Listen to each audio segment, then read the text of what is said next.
இந்த வீடியோவை உங்களுக்கு வழங்குவோர் மாலை முரசு செய்திகள் தொலைக்காட்சியின் படிப்போம் ஜெயிப்போம் உயர்கல்வியை தேர்ந்தெடுப்பதில் உள்ள சந்தேகங்களை தீர்க்கும் நிகழ்ச்சி தினமும் மாலை 5 மணிக்கு.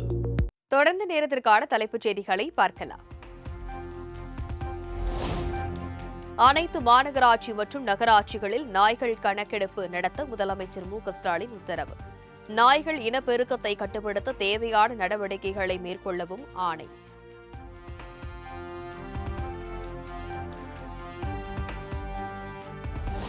கால்நடை அறிவியல் பல்கலைக்கழகம் மற்றும் அதன் விரிவாக்க மையங்களில் நாய்கள் கருத்தடை பணிகளை மேற்கொள்ள வேண்டும். தமிழ்நாட்டில் அதிகரித்து வரும் நாய்க்கடி சம்பவங்களை தொடர்ந்து நடைபெற்ற ஆலோசனைக் கூட்டத்தில் முதலமைச்சர் முடிவு.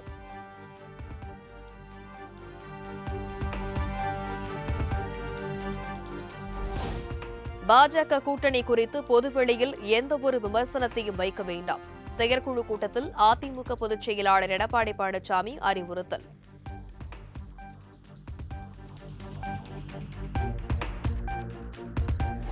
சென்னை ராயப்பேட்டையில் நடைபெற்ற அதிமுக செயற்குழு கூட்டத்தில் 16 தீர்மானங்கள் நிறைவேற்றம்.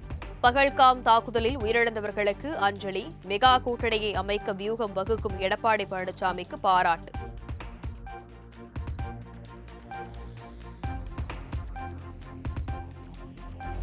முதலமைச்சரும் திமுக தலைவருமான மு.க.ஸ்டாலின் தலைமையில் இன்று திமுக மாவட்ட செயலாளர்கள் கூட்டம். பொதுக்குழுவை கூட்டுவது குறித்து முக்கிய முடிவு எடுக்கப்படலாம் என தகவல்.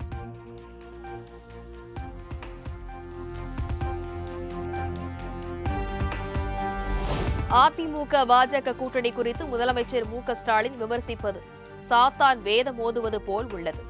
ஊழல் கூட்டணிக்காரர்கள் எங்கள் கூட்டணி பற்றி பேசுவது சிரிப்புதான் வருகிறது என நிர்மலா சீதாராமன் பேட்டி.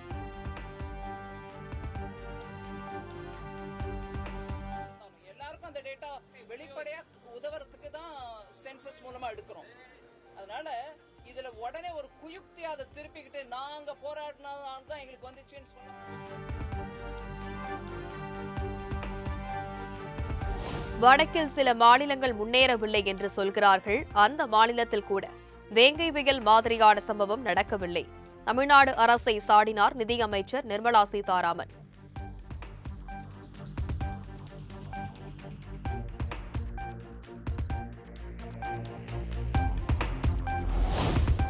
முன்னாள் IAS அதிகாரி சகாயத்திற்கான பாதுகாப்பை திரும்ப பெற்றிருப்பது அதிர்ச்சி அளிப்பதாக திருமாவளவன் கருத்து. உரிய பாதுகாப்பை தமிழ்நாடு காவல்துறை வழங்க வலியுறுத்தல். அச்சுறுத்தல் இருப்பது அனைவரும் அறிந்த ஒன்று. அச்சுறுத்தல் தொடர்கிறது என்கிற நிலையில் தமிழ்நாடு அரசு காவல்துறை அவருக்குரிய பாதுகாப்பை மறுபடியும் வழங்க வேண்டும், அதை உறுதிப்படுத்த வேண்டும் என்று வலியுறுத்துகிறேன்.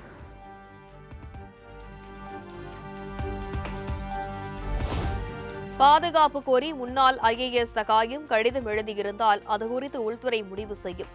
சகாயத்திற்கான போலீஸ் பாதுகாப்பு விலக்கிக் கொள்ளப்பட்டது தொடர்பாக தமிழக அரசு வட்டாரம் தகவல்.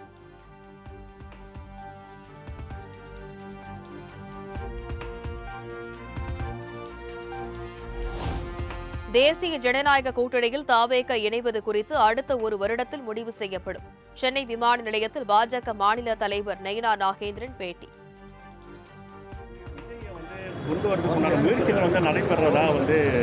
அதெல்லாம் நான் 1 வருஷம் டைம் இருக்கு, அதை பார்த்துட்டு நம்ம பண்ணலாம்.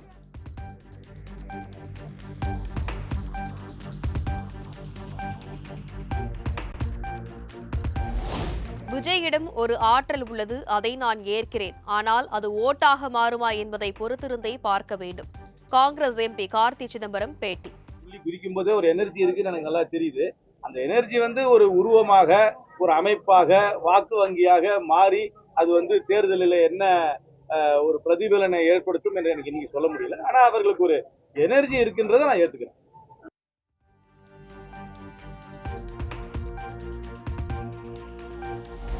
கொடைக்கானலில் கொட்டும் மழையையும் பொருட்படுத்தாமல் விஜய் காண காத்திருந்த ரசிகர்கள். ஜனநாயகன் ஷூட்டிங் முடிந்து ஹோட்டலுக்கு செல்லும் வழியில் காரில் இருந்தபடி கையசைத்து சென்ற விஜயை கண்டு உற்சாகம்.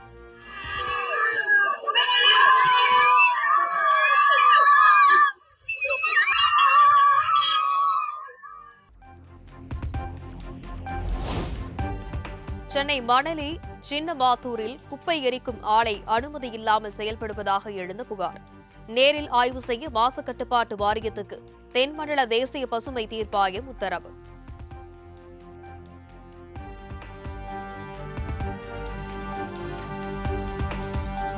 சென்னை அமைந்தகரையில் திறந்து கிடந்த பாதாள சாக்கடையில் விழுந்த சிறுவன் நல்வாய்ப்பாக காயங்களுடன் உயிர் தப்பினார்.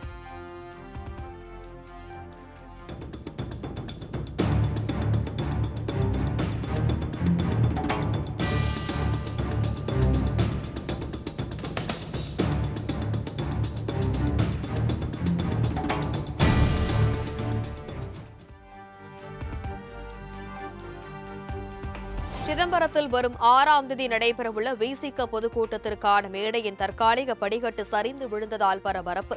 சட்டமன்ற உறுப்பினர்கள் SS பாலாஜி, பனையூர் பாபு ஆகியோர் கீழே விழுந்ததில் பாலாஜிக்கு லேசான காயம் ஏற்பட்டுள்ளதாக தகவல்.